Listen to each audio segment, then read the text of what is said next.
예. 예, 그리고 25절부터네요. 25절부터 읽을게요. 25절부터 37절까지 같이 교독하겠습니다. 제가 먼저 읽겠습니다. 어떤 율법사가 일어나 예수를 시험하여 가로되 선생님, 내가 무엇을 하여야 영생을 얻으리이까? 예수께서 이르시되 율법에 무엇이라 기록되었으며 네가 어떻게 읽느냐? 대답하여 가로되 내 마음을 다하며 목숨을 다하며 힘을 다하며 뜻을 다하여 주 너의 하나님을 사랑하고 또한 내 이웃을 내 몸과 같이 사랑하라 하였나이다. 예수께서 이르시되 내 대답이 옳도다. 이를 행하라. 그러면 살리라 하시니. 이 사람이 자기를 옳게 보이려고 예수께 여짜오되 그러면 내 이웃이 누구니까? 예수께서 대답하여 가라사대 어떤 사람이 예루살렘에서 여리고로 내려가다가 강도를 만나매 강도들이 그곳을 덮이고 때려 또한 죽은 것을 버리고 갔다가 마침 한 제사장이 그 길로 내려가다가 그를 보고 피하여 지나가고 또 이와 같이 한 레위인도 그곳에 이르러 그를 보고 피하여 지나가되 어떤 사마리아인은 여행하는 중 거기 이르러 그를 보고 불쌍히 여겨 가까이 가서 기름과 포도주를 그 상처에 붓고 싸매고 자기 짐승의 뼈 주마로 두가지로 내려가서 돌보아 주고 이튿날에 데나리온 둘을 내어 주막 주인에게 주며 가로되 이 사람을 돌보아 주라. 부비가 더 들면 내가 돌아올 때에 갚으리라 하였으니 내 이르기는 이 사람 중에 누가 강도 만난 자의 이웃이 되겠느냐? 가로되 자비를 베푼 자니이다. 예수께서 이르시되 가서 너도 이와 같이 하라 하시니라. 아멘. 오늘 이 말씀 통해서 우리 각자에게 하나님이 주시는 말씀 들을 수 있도록 우리의 육신의 귀로 우리가 정말 세상의 학문을 듣듯이 듣는 것이 아니라 영으로 된 말씀, 또 살아있는 말씀을 하나님이 우리에 알게 하시는 그 영의 통로로 또 하나님의 감동으로 들어야 이것이 내 영혼의 생명이 되고 그것을 통해서 우리가 살 수 있습니다. 그 말씀을 들을 수 있는 들을 귀와 마음밭을 열어달라고 시간에 예수여 한번 같이 우리 기도하겠습니다. 예수여! 아버지 말씀 사랑하는 하나님 말씀 통해서 은혜 받게 도와주시옵소서. 아버지 하나님 함께 하시는 중심 또 중심 있게 도와주시고 이 말씀 통해서 우리 모두가 하나님의 은혜 받게 도와주시옵소서. 내게 말씀의 지혜와 지식과 능력 주시옵소서. 우리 모두에게 한 성령으로 감동되게 하여 주시옵소서. 우리 하나님은 우리들에게 인류에게 구원과 영생을 주시는 분이십니다. 영생을 준다 말씀하실 때 영생을 주시는 분이 바로 영원하신 분이기 때문에 영생을 주실 수 있는 거예요. 우리 하나님만이 정말 시작도 없고 끝도 없는, 그래서 우리는 흔히 알파와 오메가 되시는 하나님이라 말씀하시는 것처럼 우리 하나님만이 정말 영원이라는 단어를 붙일 수 있는 분이세요. 그래서 그 하나님이 우리에게 영원한 생명을 주신다고 말씀하실 때는 하나도 이상한 게 없는 거죠.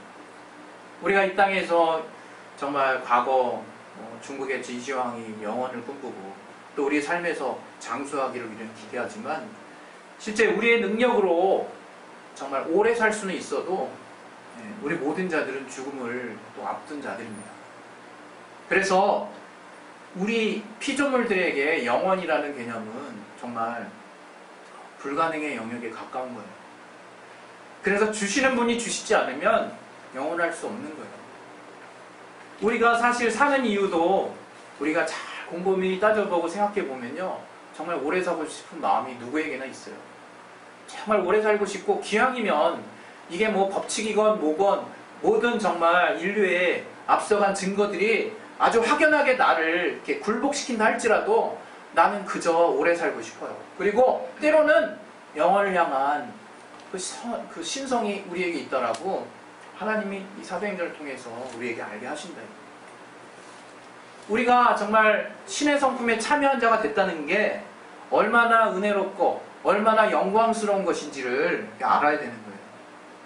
하나님이 우리를 지으실 때부터 그분과 교제할 수 있도록 만드셨다는 것 자체를 우리는 엄청난 은혜와 사랑을 받았다는 것을 알아야 되는 거예요. 우리 유한하고 끝이 있고 결국엔 그렇게 갈 수밖에 없는 존재가 영원함을 꿈꿀 수 있을 뿐만 아니라 영원한 존재가 됐다는 것 자체가 엄청난 은혜인 거예요. 하나님께서 잠시 우리가 마귀에게 속아서 그 영원히 단절된 우리 심령을, 우리의 생명, 우리 영혼을 다시금 새롭게 하시려고 그 아들 예수를 보내셔서 그분의 다스리는 권세 안에 두셔서 그분의 순종으로 말미암아 우리에게 또다시 새로운 생명, 다시금 또 영원히 주님과 살 수 있도록 회복시켜 주신 그것을 우리는 복음이라고 얘기하는 거예요. 그것을 우리는 하나님의 사랑이라고 얘기하는 거예요. 그러니까 여러분 중에 신앙생활을 하는 사람 치고 영원한 삶을 꿈꾸지 않는다는 그건 거짓이라 이거예요. 내가 하나님께 신앙생활을 한다라고 고백하고 하나님을 향해서 찬양하고 사랑한다 하는데 이 땅의 삶만을 바라보고 유한한 삶 안에서 뭔가 더 큰 정말 행복을 누리려고 하는 그 마음이 있다면 아직 더 가야 된다. 아직 더 가요. 하나님이 주시려고 하는 것을 아직 내가 받으려는 마음에 준비가 안 돼 있다는 얘기예요. 우리 신앙, 우리 그리스도인들의 신앙은요, 누가 뭐라고 해도 영생을 추구하는 종교예요. 영생을 가장 우리의 삶의 최고의 목표로 여기는 곳이래요. 그래서 오늘 이 본문에서도 율법사가 물어봅니다. 주님, 어떻게 하여야 영생을 얻을 수 있습니까? 라고 물어봐요. 그러나 저에게 대단히 안타까운 일이지만 그 율법사가 어떠한 자인지 예수님의 비유를 통해서 이 성경에 아주 노골적으로 나와 있어요. 이 율법사는 안타깝게도 영생을 사모하는 자가 아닌 것 같아요. 우리가 하나님의 말씀을 순종하고 하나님께 나아갈 때 정말 돌아봐야 되는 상황들이 있는데 그것은 무엇이냐? 내가 과연 하나님의 말씀 안에 들어가 있는가? 하나님의 말씀 속에 거하고 있는지, 내가 그 말씀을 순종하는 자인지 그 말씀을 이용하는 자인지 분별하셔야 된다. 내가 그 말씀을 통해서 무언가를 요구하는 자인지 그 말씀을 찾아가고 있는 자인지를 분별해야 된다. 우리의 최종 목표는 말씀이에요. 말씀을 통한 영생이라 해요. 그 말씀이 나를 살린다라고 믿고 있는 거예요. 그게 그리스도인이에요. 그 말씀만이 나를 살린다라고 누가 뭐라 해도 철저하게 주장하는 자가 그리스도인이라 해요. 그걸 영이라고 말씀하신 거예요. 요한복음 6장 63절에는 예수께서 내 말이 곧 영이요 생명이라 이렇게 말씀하셨어요. 육은 쓸데없다 그런 말씀하세요. 물론 그 말씀의 그 의도는 우리의 육신의 삶은 아무런 의미도 없다 이런 의미는 아니죠. 그러나 정말 영이 없이는 우리에게 소망이 없다는 거예요. 여러분 지난 한 주 사시면서 뭐 때문에 내가 살맛 났는지를 돌아보시라 이거예요. 정말 말씀을 통해서 위로를 받아서 내가 살맛이 났는지 아니면 뭔가 내 주변의 환경이 잘 돌아가고 내 뜻대로 돼가기 시작해서 만족과 위로가 있었던 건지 돌아봐야 된다 이거예요. 우리는 신앙하는 자예요. 우리는 선을 닦는 자도 아니고 도를 닦는 자도 아니고 명예를 위해서 사는 자도 아니에요. 이름값이 날리기 위해서 사는 자들도 아니에요. 그 행동을 통해서 후세대 사람들이 존경하는 그런 자가 되기 위한 목표를 가지고 사는 자들도 아니라 이게 우리는 신앙하는 자라 이게. 우리는 하나님을 섬기는 자라 이게. 근데 율법사가 하는 말이 너무나 아쉽다 이게. 저는 무엇을 하여 영생을 얻으리까 말했지만 저의 관심은 영생에 없었어요. 저는 자기를 옳게 보이려고 질문한다. 주님께서 영생을 어떻게 하면 영생을 얻으냐고 이렇게 물어보시는 그 저의 질문에 대답하실 때 율법을 통한 영생의 길을 얘기해 주십니다. 율법을 순종해라. 네가 율법을 다 순종하면 살 것이다. 그때 저가 정말 자기는 율법을 잘 순종하는 자인 것처럼 생각을 했던 것 같아요. 굉장히 의로운 마음이 안에 가득했기 때문에 정말 율법의 그 두 계명을 제가 얘기했죠. 그리고 주님이 정말 그것에 대해서 지지하셨을 때 저가 한 번도 이렇게 정말 관심 가는 말을 합니다. 주여, 내 이웃이 그럼 누구입니까? 이렇게 질문하죠. 내 이웃이. 정말 결정적인 실수가 아닌가 싶어요. 우리의 이웃이 누굽니까? 우리의 이웃이 누굽니까? 라고 여러분이 묻고 계신다면 여러분이 먼저 이웃이 되라고 주님 말씀하시는 거거든요. 내가 먼저 이웃이 되지 않고 있어요. 주님의 말씀은 굉장히 적극적이고 굉장히 진취적이에요. 내가 누군가 피동적으로 나에게 해주는 것들을 바라는 것이 아니라, 특히 이 예수의 사랑을 알고 은혜를 알고 복음을 아는 자들은 먼저 가는 거라 이거예요. 또 먼저 보여주는 것이고 실천하는 것이래요. 그 율법사는 자기의 의로움을 따라 질문했지만 주님이 세 가지 사람의 비유를 드십니다. 강도 만난 자의 이웃에 대한 비유를 통해서 어떤 사람이 강도를 만나가지고 정말 굉장히 도움 없이는 스스로가 회복될 수 없는 지경에 이르렀죠. 그때 주님께서 세 사람을 비유로 드세요. 제사장, 그리고 레위인, 사마리아인. 우리가 다 아는 신분의 사람들입니다. 제사장이 어떤 사람들입니까? 제사장이. 그야말로 그 율법 시대 그 이스라엘 때는요, 하나님과 백성들 사이를 중보하는 자예요. 하나님과 백성 사이를 연결시켜주는 자라 이게 제사장. 그래 그 제사장이 성소에 들어가서 이 백성들의 피를 사하고 그 피를 가지고 정말 하나님 섬기는 일을 했다 이게. 얼마나 구별되냐 이게. 하나님께 얼마나 가까워 보이냐 이거예요. 그러나 그 제사장은 참 무심하게도 그 헐벗 그 정말 강도를 만나서 정말 도움이 절실하게 필요한 그 사람을 보고 그냥 지나쳐요. 그냥 지나쳐 갑니다. 다음에 주님께서 얘기하시는 사람은 레위인이라는 레위인. 저와 여러분이 아시는 바와 같이 레위인은 구별된 자들이에요. 이스라엘에 구별된 하나님의 선택한 이스라엘 중에서도 구별된 자들이에요. 어떻게 구별되느냐? 하나님의 거룩한 성막을 섬기는 일을 담당했다. 이스라엘이 아무나 들어가서 섬기는 게 아니에요. 아무나 들어가서 섬길 때는 죽을까 하노라. 실제로 성소의 기구를 레위인이 아닌 자들이 만져서 실제로 죽은 사례도 있고, 그렇게 거룩하게 구별된 자, 하나님이 인정하시는 자만 할 수 있는 거룩한 성소의 일을 맡은 자가 레위인이라니. 근데 그 레위인도요, 그냥 그런 어려움에 처한 강도 만난 이웃을 보고 그냥 이렇게 지나쳐가요. 마지막 주님께서 우리에게 예를 드신 사람이 누구냐? 사마리아인이라고. 우린 사마리아인의 비유를 알고 있어요. 우물가에서 정말 물을 길러온 그 사마리아 여인과 스스럼 없이 대화하시던 예수를 보고 제자들이 당황하죠. 저 사마리아인인 거 뻔히 아실 텐데 왜 지금 대화하고 있지? 우린 그 역사적 배경을 압니다.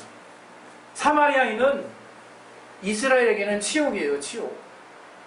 이방의 아수르 민족과 혼혈을 통해서 나온 백성이 사마리아인이래요. 이스라엘 백성과 그 침략자, 그 아수르의 사람들과, 아수르가 정책적으로 그 나라를 안정화시키기 위해서 이렇게 이스라엘에 거주하도록 합니다. 이방 아수르가 이제 오니까 그 사람들과 자연스럽게 결혼이 이루어지지 않겠어요? 그렇게 해서 나온 사람이 바로 아수르, 그 사마리아인이래요. 그래서 이 사마리아인은 이 사마리아와 이 갈릴리에 많은 사람들이 또 이 유다인들이 그 유다 땅에 내려가서 예배를 드리고 또 정말 대속제일날 저가 제사를 지내려고 내려가려고 할 때 중간에 사마리아 땅이 있다. 저들이 관통하지 않습니다. 이렇게 삥 돌아가요. 그리고 사마리아라고 하면 땅에 침을 뱉을 정도로 상종을 안 하는 정말 더러운 자라고 여겼다. 그러나 그 사마리아인이 딱 가자마자 그 강도 만난 자의 상황을 보고 이 같이 우리 본문을 보시면 사마리아인이 어떻게 저가 움직였나. 그냥 뭐 지체하지도 않아요. 그냥 보는 순간 딱 보세요. 33절. 사마리아인은 여행하는 중 거기로 그를 보고 불쌍히 여겨 가까이 가서 기름과 포도주로 그 상처에 붓고 싸매고 자기 짐승에 태워 그냥 다 털털 터는 거예요, 여러분. 그냥 내게 있는 뭔가를 주는 게 아니야. 네. 그냥 저가 가는 길에 딱 보고 마음에 불쌍히 여기는 마음을 딱 가지고 저 곧바로 실행에 옮긴다. 그리고 그 나중도 걱정돼서 혹시나 더 여비가 더 들거든 내가 부비를 더 나중에 추가해서 줄 테니까 최선을 다해서 일을 도와주라고 주먹에 맡기고 가요. 주님이 말씀하시는 거예요. 니들이 그렇게 경멸하고 침뱉고 심지어 사마리아 땅에는 정말 가기도 싫어가지고 예배하러 가는 그 직통로를 놔두고 우회하는 그 사마리아의 땅, 그 사마리아인들을 향해서 그렇게 너희들 평소 비난하고 저들은 정말 하나님께 버림받은 자, 정말 잘못된 자라고 여겼던 저들이 지금 했던 그 행위가 과연 무엇이겠냐라고 우리에게 지금 되물으시는 거죠. 사마리아인의 그 행함이 바로 주님이 우리에게 말씀하시는 내 이웃을 사랑하라 하는 말씀이라는 거예요.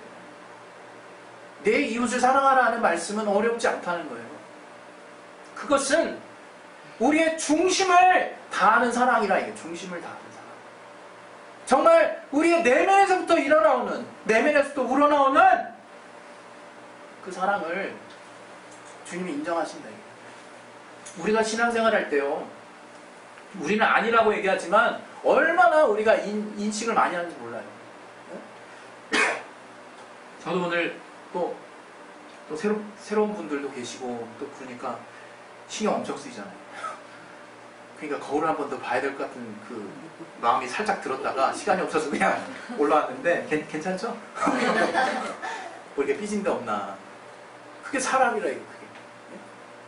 어떻게 하면 그 외적으로 비춰지는 거기에 목숨을 걸어요 진짜. 자기의 모든 걸 걸어요. 그냥 시험 잘 들죠 아주 그냥. 예?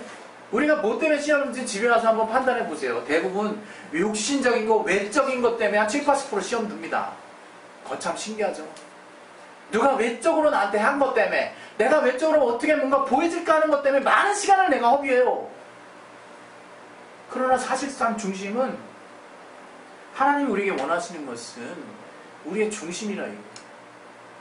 우리의 중심이 과연 어떠한가 하는 것을 하나님 정말 최우선적으로 보기를 원하신다 이거예요. 하나님이 사무엘을 통해서 다윗을 택하실 때 하나님 그 이세의 아들들에서 헌칠하고 멋있는 자들 많았습니다. 제일 먼저 데려왔던 그 엘리후비 될 줄도 알았어. 그 이세는. 왜? 키도 막 준수하고 엄청나게 막 그 좀 잘생겼나 봐요. 그리고 또 멋졌나 봐요. 근데 그냥 무사 통과야. 둘째도 무사 통과. 통과 되더니 이제는 아버지가 후보에 올리지도 않은 다윗. 아버지가 후보를 올리지도 않았어요. 기름 부을 받을 자로. 우리 사무엘상 16장 한번 보겠습니다.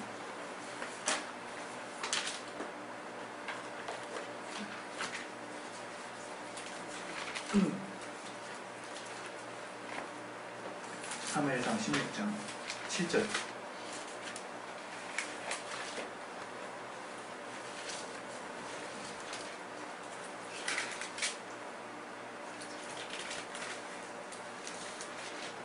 자, 우리 같이 한번 우리 협동하겠습니다. 시작.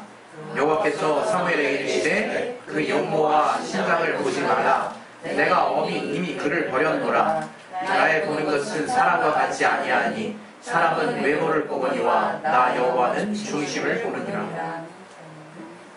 사울이 얼마나 또 준수하고 헌칠했습니까? 그를 버렸다는 거예요. 하나님께서. 왜? 순종이 제사보다 낫고 사무엘 선지자를 통해서 사울이 도대체 무엇을 하나님 앞에 정말 어떠한 죄를 저질렀느냐 했을 때 하나님 불순종의 죄를 저질렀다고 말씀하세요. 그 중심에 하나님이 무슨 생각이 있는가를 가장 중요하게 보신다는 거 두렵지 않습니까? 내가 정말 비록 그지같이 하고 온다 할지라도 단벌 신사인데 흙탕물을 맞았는데 빨래를 했는데 정말 빨래가 바르질 않아가지고 젖고 또 제대로 되지 않은 허름한 옷으로 누가 봐도 판단할 수밖에 없는 그런 행색으로 교회를 온다 할지라도 저의 중심이 하나님을 향해서 뜨겁다면, 저의 중심이 하나님을 보고자 하는 마음이 가득하다면 하나님은 그를 보신다는 거예요. 하나님은 정말 그의 마음을 다 받으실 거라 이게. 우리가 정말 어디서 우리의 신앙을 놓치고 있는지 잘 생각해 봐야 돼요. 비단 많은 일을 한다고 해서 하나님 관심 갖는 거 아니에요. 정말 우리가 때로는 정말 어려운 숙제를 맡기도 해요. 정말 구원과 영생의 길이 이제 이 신약 안에서는 예수로 말미암아 이루어졌거든. 이제 율법처럼 뭔가를 완벽하게 행해야, 그래서 그 중에 하나라도 어기면 다시 죄인이 되는 그 저주에서 벗어났거든요. 왜? 예수께서 다 이루셨기 때문에, 율법을 완성하셨기 때문에 이제 우리는 예수를 믿는 것만 통해서도 영생을 얻을 수 있습니다. 영생을 그렇게 어렵게 얻었던 영생을 얻을 수 있어요. 그러나 주님이 오늘 이 정말 구약의 그 율법, 하나님을 마음과 뜻과 목숨을 다해 사랑하고 내가 내 이웃을 사랑하라는 그것을 지키면 살리라 하는 그 주님의 말씀을 통해서 과연 우리 안에 하나님이 주신 믿음과 우리의 행함이 도대체 어떤 관계가 있는지를 우리가 분명하게 밝혀야 된다, 이게 우리 안에서.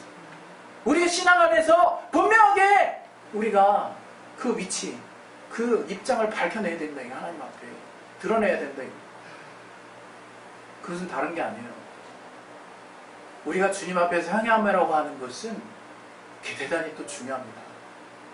야고보서가 비록 위경으로 분류 밖으로 벗어날 위기에 있었지만 그가 정경으로 인정된 가장 중요한 이유는 바로 행함과 믿음의 관계 때문이에요.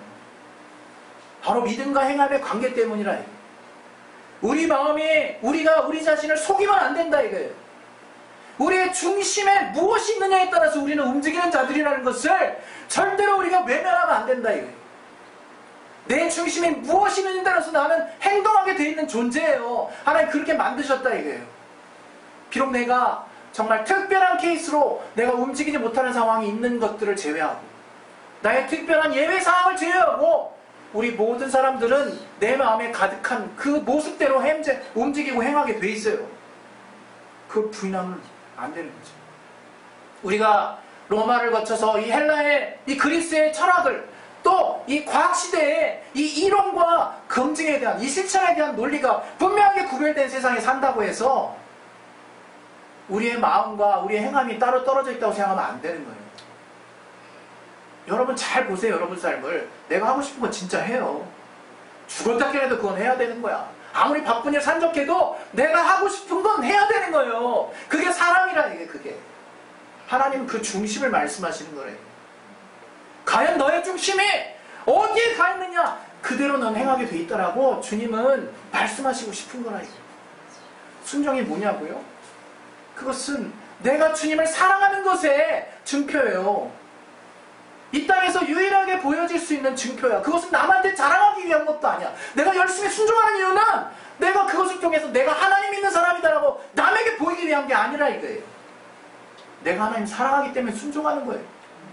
내가 하나님 사랑하니까 순종할 수밖에 없다라는 것을 주님이 알게 하셨다 이거예요. 정말 여러분의 행함의 원동력이 오직 주님의 사랑에 있기를 예수 이름으로 축원드립니다. 내가 정말 순종하는 이유는 주님의 은혜가 너무나 감사하고 그분의 사랑이 너무나 감사해서 순종할 수밖에 없다라는 고백이 오늘 하루 주일의 모든 순서마다 여러분의 중심이 되어야 되는 거예요. 그것이 식사 준비라는 시간이든, 그것이 정말 좋은 나무 교실하는 순간이든, 그것이 여러분이 친교라는 시간이든, 그 은혜가 나와 여러분을 움직이는 원동력이 되어야 된다. 그거 아닌 것은 교회를 하고 있는 게 아니에요. 우리 명확히 분별하셔야 돼요. 그거 아닌 것은 세상에도 있어요. 그게 잘했다 잘못했다 그걸 우린 논하고자 하는 게 아니에요. 괜히 시험 들지 마시고 정말 교회에 와서는 주님의 말씀대로 또 주님의 은혜를 사모하여서 또 주님의 은혜를 받고 그 성령이 내게 감동해 주시는 그 뜻대로 순종하며 사는 거라요. 그게 살아남는 게 우리의 신앙입니다. 그래서 오늘 저와 여러분이 오늘 이 정말 예수께서 내 이웃을 내 몸과 같이라고 하신 말씀이 과연 그냥 온전히 내가 그 말씀은 아는데 내가 실행이 안 되네 이렇게 정말 너무나 말도 안 되는, 내가 그렇게 하지도 않아놓고 내가 정말 나의 다른 실제로 행해지는 문제들은 그렇게 생각하지 않고 그렇게 했는데 그렇게 이율배반적인 얘기들을 내 안에서 하지 말고 정말 내가 할 수 있는 분량만 하자 이거. 하나님 완벽한 걸 요구하시는 게 아니에요. 정말로 우리 중심과 같은 그 믿음의 색깔을 원하십니다. 저는 정말 그런 건 많이 경험했어요. 심지어는 내가 이게 1%라고 말하기도 정말 곤란할 정도야. 다른 사람한테 이거는 정말 고백하기도 어려울 정도의 근데 간증이 돼 있어. 내가 1%인데 하나님이 99% 해주셨거든. 내가 70%인데 하나님이 30% 해주신 간증도 있고, 내가 1%인데 하나님이 99% 해주신 간증도 있어요. 그 가운데 내 안에서 일어나는 그 행함의 분량이나 행함은 동일한 것이래. 하나님을 사랑함으로 난 하고 있는 것이래. 그것을 하나님이 인정하십니다. 우리 마음에 내 이웃을 내 몸같이 사랑하는 말씀도 바로 그 연장선상에 있는 거예요. 내가 뭔가 힘든데 뭔가 하는 거, 그런 걸 하나님 원하시는 게 아니라 정말 주님의 사랑이, 영혼을 향한 주님의 사랑이 어떠한 것인지를 더 깊이 알으라고 말씀하시는 거예요. 왜 영혼을 사랑해야 하는지를 네가 나를 통해서 이해될 때까지 너는 가만히 앉아 내 말을 들으라고 말씀하신다면 우리는 마르다가 아니라 마리아처럼 계속 들어야 되는 거예요. 그게 하나님 우리에게 알게 하신 신앙의 원동력입니다. 우린 그 힘으로 하나님 앞에 나아가야 되는 거예요.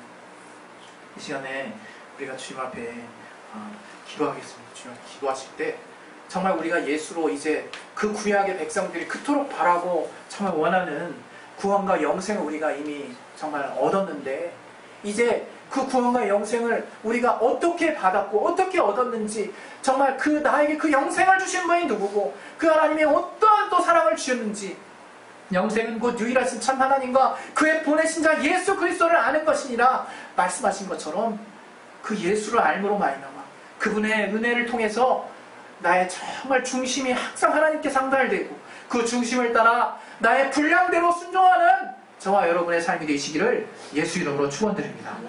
이 시간에 정말 기도하실 때 하나님 정말 우리 부족합니다. 때로는 하나님 이거 남들에게 밝히기도 정말 애매합니다. 정말 이러한 순종도 하나님 받으실까요? 고민하지 마시고 여전히 내 중심만 계속 살아있을 수 있도록 하세요. 우리 교회가 정말 주장하는 것이 또 그러한 가치들입니다.